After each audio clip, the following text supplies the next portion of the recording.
Greetings, my fellow Americans. This is the base mind. I am the Black American spiritual superstar, and I have achieved this distinction as a Black American descendant of slavery. It is my contention that my status as a slave oppressed in this society for 300 years has sharpened and enhanced my desire for justice, for fairness, my desire to prove my worth and my value as a human being, and foremost, increase my desire to be near my Creator, to understand my Creator and understand His purpose for me. This is what I offer as the base mind. And today, our subject is a bit foreboding. It's Cold War II. Yes, Cold War II. And I started by talking about the struggle of this civilization. This is the civilization that dominates the planet today, is the Caucasian, European, Christian civilization. And we know that there's been a tremendous struggle for the leadership of this civilization. We've gone through 2 world wars, and they were primarily about how the dominant leadership of this civilization was going to rule and enjoy the exploits and resources of the world. The United States participated in both of those world wars. The United States participated in the first Cold War, which came after World War I and World War II. This was again a struggle between the Caucasian European, 2 Caucasian European factions, Soviet Union, United States, for leadership and dominance of the world. We know about this. But I want to talk about another conflict that was brewing throughout this process. And that was 2 other wars that the United States was involved with. The Korean War and the Vietnam War. The Korean War, we know, was again a war against communism. Literal war against communism. It was the United States and South Korea versus North Korea and its leadership, support of mainland China and the Chinese Communist Party. We were able to stand our ground, and we end up in another conflict, one that's somewhat misunderstood, the Vietnam War. Again, the major player in the Vietnam War, as far as the resource that was supporting the struggle for Vietnam autonomy, was Communist China. We were supporting a democratic republic, at least they tried to be a democratic republic, of South Vietnam. But the key distinction in that war was we stood up to communism, lost a lot of lives in a war that a lot of people didn't believe we should be. But the devastation that the United States wreaked upon the Viet Cong and North Vietnam and its Chinese support clearly sent a message to the world that this new leadership of the Caucasian, European, Christian civilization was not only the dominant force on the planet, but would not be pushed and shoved around and would not give in to other forms of government as the preeminent force on the planet. No one's going to attack the United States after Vietnam War. Not with the way we responded to a country all the way around the world that we had very little at stake with, except the ideology of we want democracy and our way of life to be supreme. Now, let's talk about China. You know that China is an illustrious history, just tremendous civilization, 3,000 to 4,000 years of recorded civilization. And coming under the sway and the power of newly formed Caucasian European Christian culture was very difficult for China to handle and deal with. And ultimately, after the World War II, the Chinese Communist Party was able to seize control of the mainland and reject everything that this other civilization stood upon. Now, China struggled. We went on and did our thing. We had these two wars, but ultimately, we felt China had stabilized, and the world was opened up to China. You know, President Nixon symbolically started the process of the free world working with the communist world, Communist Party of China. Now, along with doing that, ultimately, we entered into the trade agreements and welcomed China into the world economy. But there was some other issues going on with China and the dominant wealth class on the planet, this deviant global materialist segment of the world. They seized upon this opportunity to basically transfer technology, capability, productivity to China. We thought we were opening up China for the ability to go and sell to the Chinese, to open up markets and increase our wealth base, but the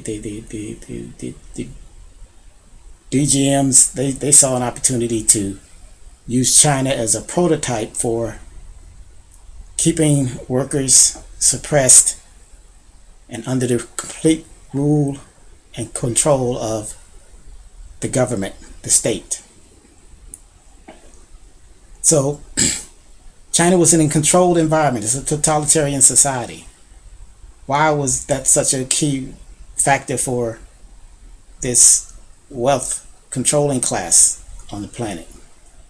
Well, that's what they want, control. They would like to have a world of workers who are under complete control, or a world of workers who can be dictated to and moved as needed and deployed as needed.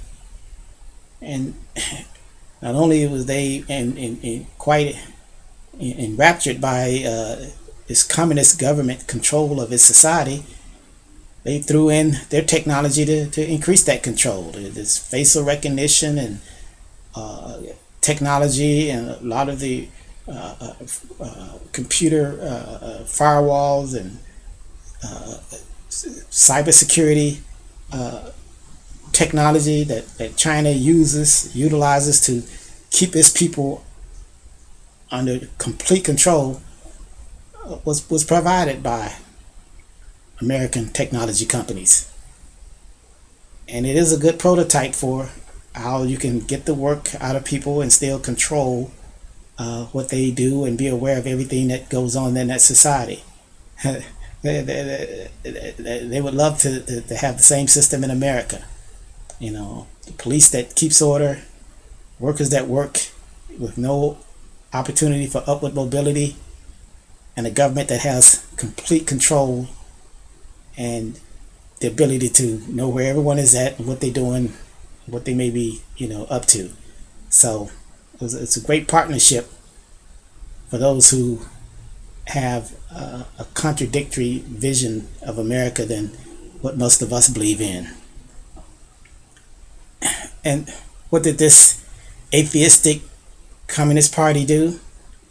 They didn't seek to race us to prosperity. They didn't seek to demonstrate and work hard to catch up. No, they went into a full theft mode of technology, theft of intellectual property, theft of American know-how.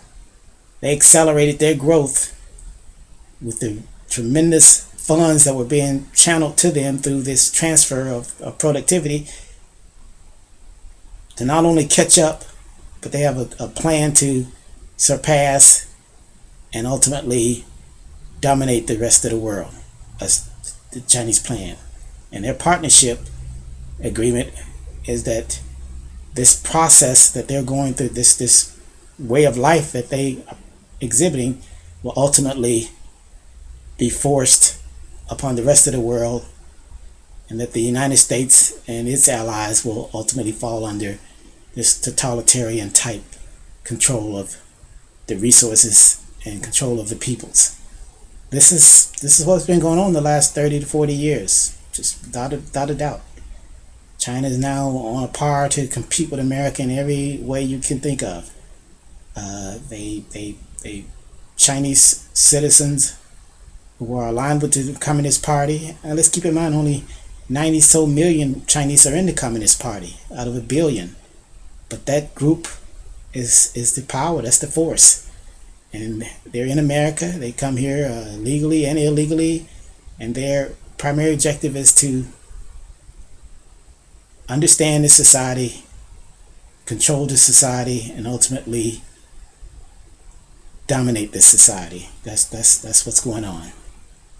But through the mercy and the grace of our Creator, God, we elected a president who had seen all of this, been exposed to everything that's going on in the business world and political arena, and decided that he could do better.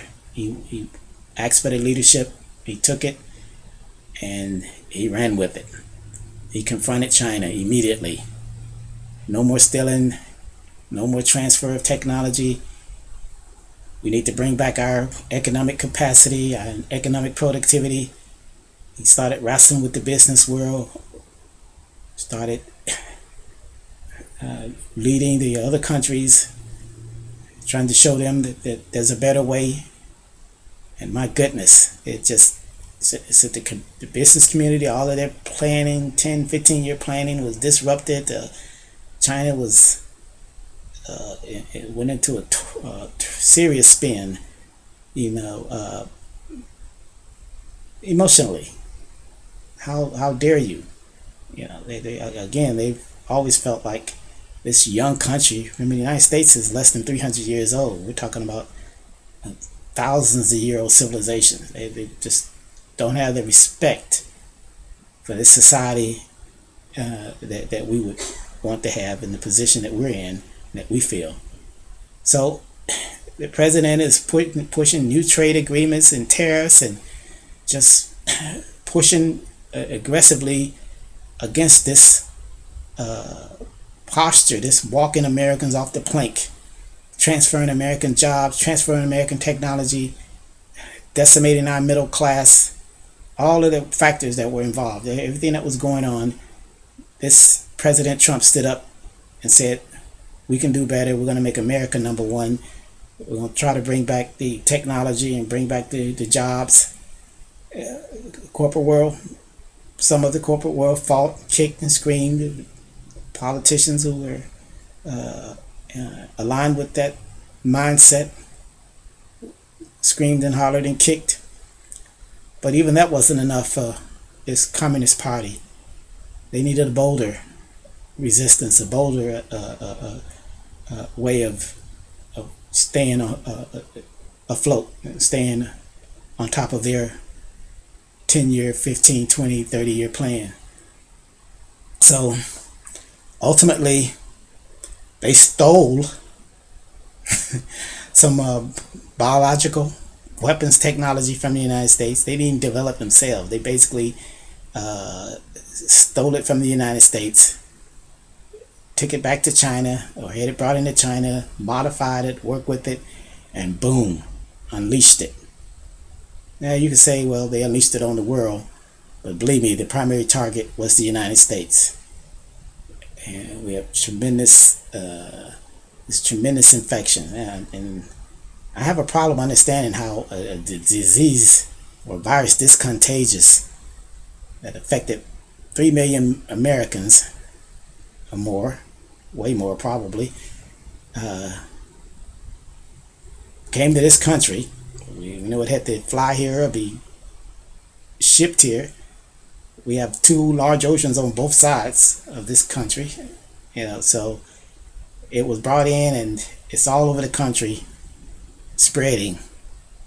I'm saying something this contagious in a country as densely populated as China with 1 billion people. Seems like 100 million people would have been infected at the rate that we're looking at. But there's a lot to still be determined as to how this virus came here, whether it came here in November or January, because my children were sick in November with fevers and some other characteristics of the virus. Schools had to close activities. Even in different cities, I heard activities were changed. So we don't know when this virus was brought here and how it was transmitted across America. We want to believe that somebody flew on a plane and walked around coughing and 3 million Americans got it, then that's what we're told to believe. But time will tell. But I don't think it's any way to dispute the fact that this was a biological weapons attack upon America. It caused tremendous loss of life, total disruption of our economy, shutdown of our society, and has had an tremendous impact on the political influence. Because everything, again, in this environment of attack and resistance is placed on our president, who stood up and is trying to lead us in the first place. So it's all supposed to be the president's fault. And I'm like, there's no way to win the debate. Our president has responded admirably, effectively, and competently. He had warned us about the supply chain problem and the fact that our productivity had been shifted to China. And when the virus hit, he had to deal with that. He had to strong-arm companies to make the products that we needed. He had to strong-arm companies to alter the supply chain and get in America what we needed, from ventilators to medical equipment, whatever we needed. He took hands-on charge of the medical issues. We shut down our society. We shut down our economy. That was rolling. We shut it down anyway. This presidential leadership could potentially have saved millions of lives, which I don't think was anticipated. I didn't believe America would react this forcefully, but we did. And thank God we have a president who was able to listen and make the decisions that save so many lives in America. But now we have a situation where we need to move forward. How do we move forward? Is it really feasible that these children are being held out of school at a time when American jobs are gone and they're constantly importing foreigners to take jobs, and we're telling that our children need to be at home and struggling with school, while other nations have recovered and they're giving their kids all the training they can and schooling that they can?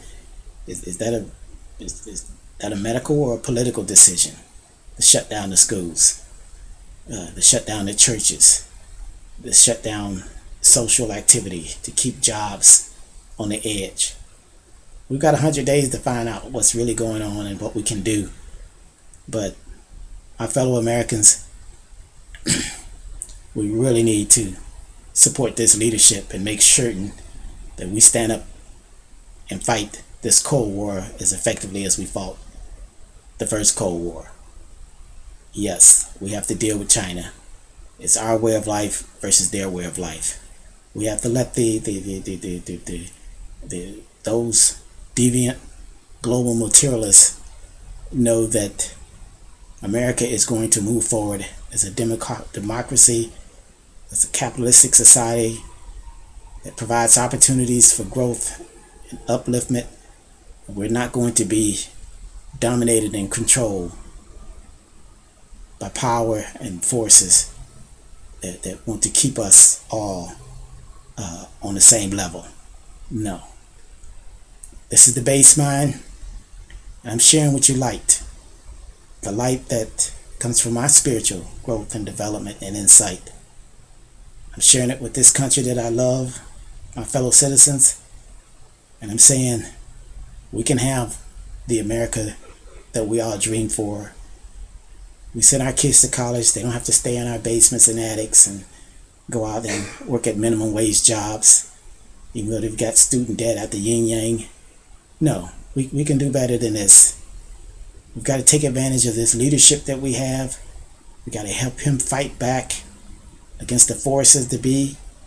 We've got to make sure we don't succumb to this brainwashing that's going on in this country right now, where they're pushing all this apathy and delusionment. We got to make sure that we push back against this anarchy that's going on in our cities to destroy faith and belief in America and its spiritualism and its future and its potential. We can do better, Americans. And I'm grateful that God has given me the insight and the desire to lead, the desire to shine a light for my fellow citizens. And I hope that you will go to my website, baseminds.com, read my articles, get a better feel for what we can do, for this vision that God has blessed me with.